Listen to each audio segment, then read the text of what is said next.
esportes.com.br, mais uma vez fazendo um vídeo aqui do gramado do Lacerdão. Vídeo sendo produzido nesta quinta-feira, dia 8 de dezembro de 2020, certo? A gente está aqui observando o gramado do Lacerdão mais uma vez, passando para o torcedor, que o torcedor não se preocupe, né? A Federação Pernambucana de Futebol teve aqui nesta semana e ficou preocupada com esse setor do gramado, mas o torcedor não precisa se preocupar, porque o gramado ele não será problema para o Campeonato Pernambucano edição 2012.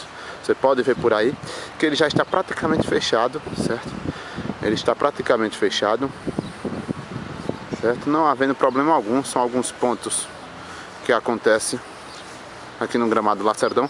Não será problema, né, para a estreia do Porto dia 15 de janeiro contra o Náutico, certo? O Central que está tentando e quer fazer um amistoso aqui no Lacerdão antes do Porto, antes do dia 15, porque, claro, o time, o dono do estádio é que tem que estrear esse novo tapete que está sendo finalizado neste mês de dezembro. Eu acho que até o final do mês não será problema, o gramado do Lacerdão estará apto para jogo a partir do início de janeiro.